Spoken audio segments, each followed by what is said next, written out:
Evet arkadaşlar, bugün size parçayı G71 komutuyla hızlı bir şekilde yapacağız. Hemen gelelim. Bir şey açalım. Cimcimo'yu açalım. Hızlı bir şekilde. Cimcimo'nun giriş sayfasına nasıl yaptığımızı, nasıl girdiğimizi gösteriyoruz. Burası genellikle fonuk milik olur.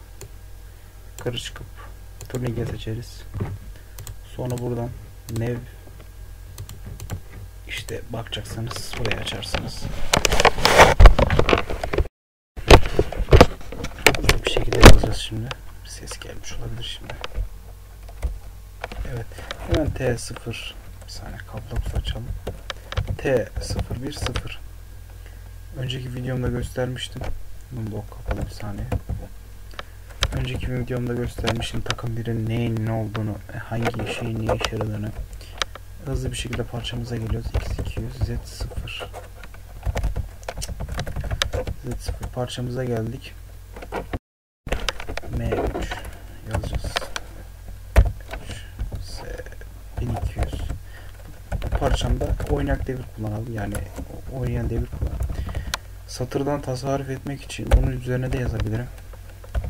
G50 S en yüksek deviri söyle diyor bana. Yani parçanın merkezindeyken en yüksek döneceğim devir. Bunu parçada döneceğim en yüksek devir S2000 yazalım. En ufak çapta G96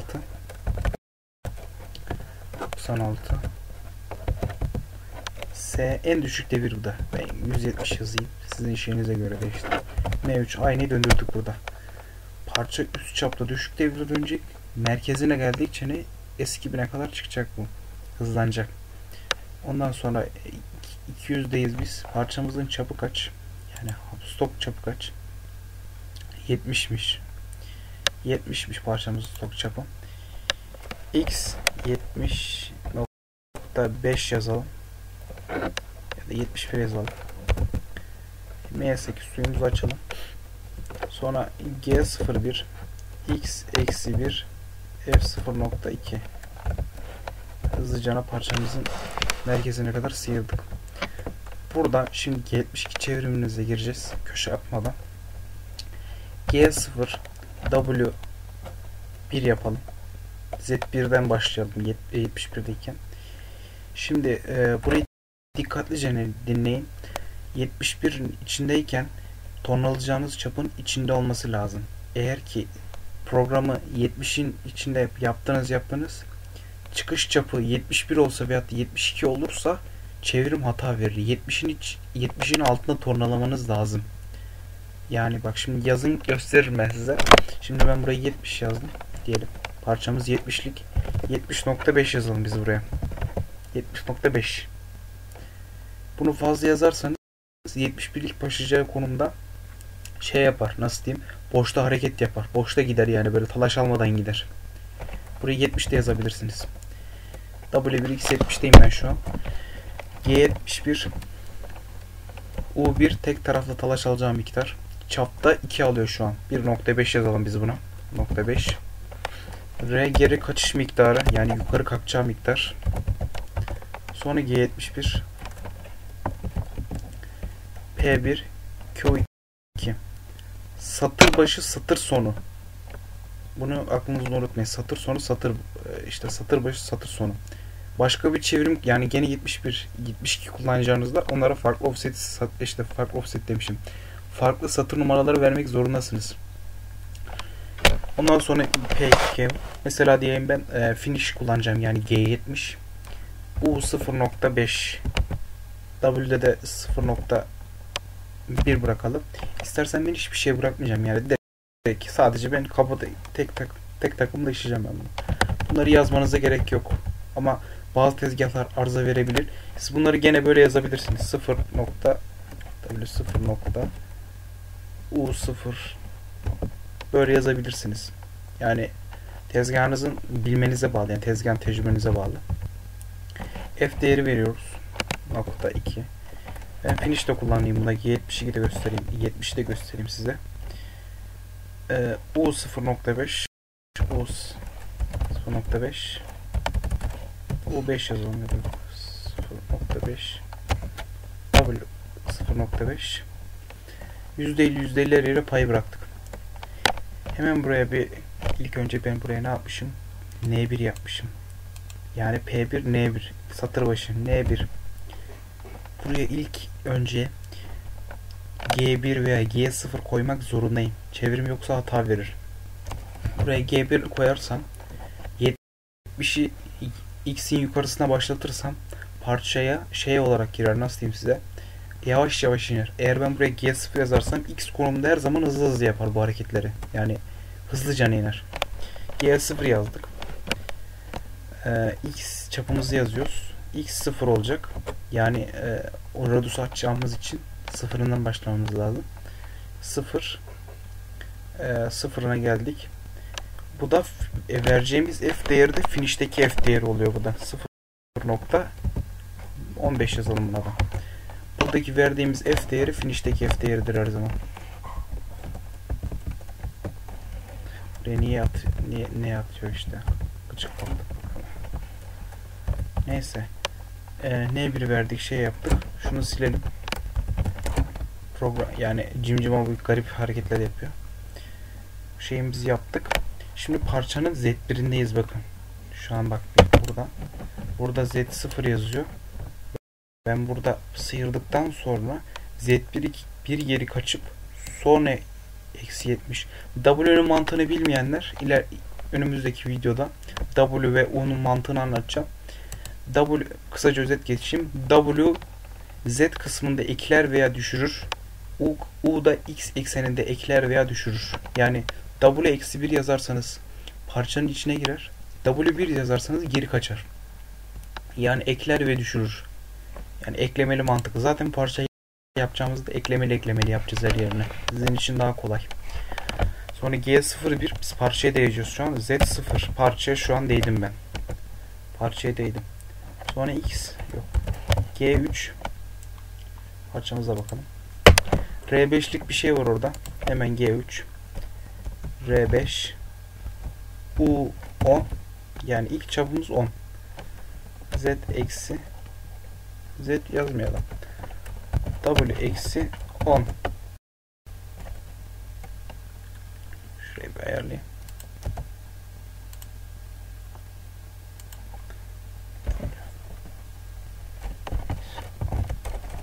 Tamam. Ondan sonra gideceğimiz konum çapı. Dur şurayı fazla yazmışım. Ben de diyorum ne oldu. Şimdi oldu. Sonra burada 5 gitmiş. Yani ben G1 W eksi 5 eklemeli mantık. Ekleyerek gidiyoruz. Sonra kaç gitmiş? Orada X26 çapına yani C2 kırmış burada. Buradaki 26 çapına C26'dan 2 düşersek yani 4 düşersek kaç oluyor? Hemen bir saniye.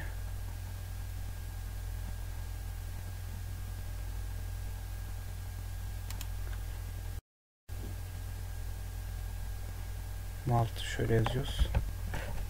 Şöyle de yapabiliriz.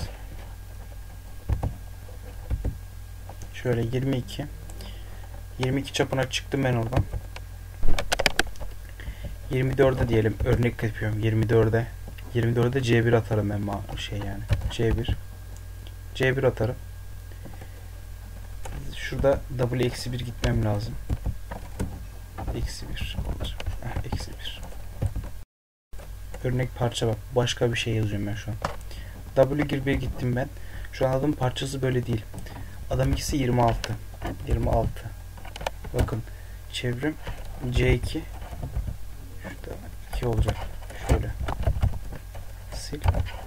2. Gördüğünüz gibi adamın köşesi bu. Ama adam orada kaç gitmiş? 22 gitmiş. 22. Gördüğünüz gibi adam parçası oldu. Şöyle. Parçamızın köşesine attık. 20'yi yaptık orada. 22 yani buradan itibaren vermiş ölçüyü. Burayı da katarsak 22 oluyor. Biz şu an buradayız. Adam 38 yazmış ama buranın ölçüsünü vermemiş. Yani şuranın şeyini vermemiş yani diyelim.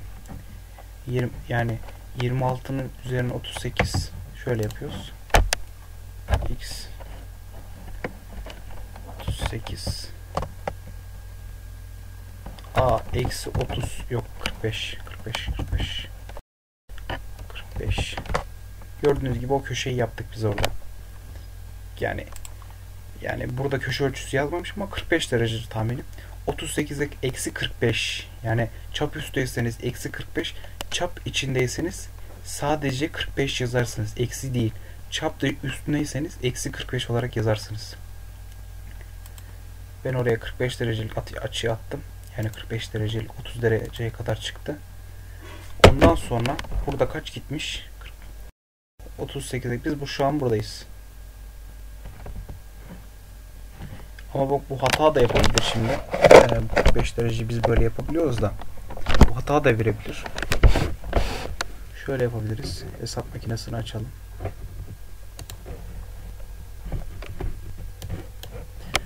...38'den... Ya da gerek yok ya. Hata vermez. Yap geç. Oraya attık. Sonra orada kaç adım etmiş? Adım yazmıyor. Yani kaç ileri gittiğini yazmıyor. Ben göremiyorum şurada. Varsa da benim gözümden kayıyor. Direkt R8 atalım oradan itibaren. Oradan sonra R8 G2 G2 idi galiba orası. G2 R kaç? R8 8 W eksi 8 8 çapımız kaç? R eksi 8 8 daha yani hesaplamaya gerek yok. O 8 daha kaç yapıyor? 8'in üzerine 8 ekle. Şöyle nasıl klavyesini şöyle hemen gözünüzün önünde yapalım.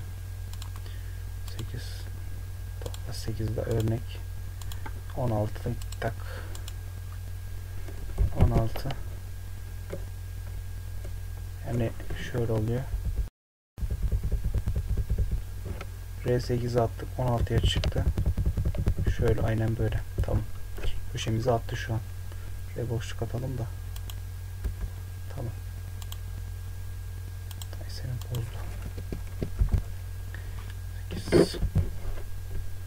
Tamam köşemizi attık oraya. Oranın çap verilmiş mi? 54 verilmiş. Şuraya 54 yazacağız. Ben o çapı görmedim orada. X 54. Tamam şimdi aynı hesap oldu. Yani U da yazsam aynı oraya çıkacaktı. Yani ekliyor yani. Bu R8'in üzerine yani ben diyorum radius atarken G atarken aynı mantık yani iki kat şey radius attı şu an 54'te. Orada W6 gidiyor. Yani eksi 6 gidiyor. Eklemeli kombinasyon. G1 W eksi 6. Şöyle radius'un attı. Yani ekliyoruz bak şu an. Orada sonra R8 var. G3 R8 X 70'ti galiba bizim çap. X 70 W eksi 8 8 değil mi? Ben yanlış görmedim. Aynen R8 70'e köşeye attı orada. Şurada ben ölçüyü alamadım galiba. Adamınkiyle pek benzemedi. 45 derece atış attıktan sonra orada W2 gidelim. Örnek gösteriyorum adamınkiyle benzetme amaçlı. Gördüğünüz gibi ne oldu? Kalemi oradan gösteriyor yani. Aç şu elmas. Şöyle bir başlayalım bakalım yavaş bir şekilde. Şu şeyleri unuttuk pardon. 71 çevirimini. N1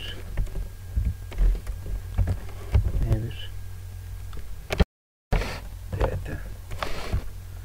Şuraya da N2. Şöyle de yapsam olur. Normalde falanlıklar okur da. N2. Attı. Yok lan kaybetti. Yani illa satır arkasına yazacağınız diye bir şey yok. Ama bak bunu satırın şeyine yazın yani. Ama bunu satır altına atsanız bir sorun çıkmaz. Ama bunu diyelim N1 yazıp altına G0 X15 yazdınız mı hata verir.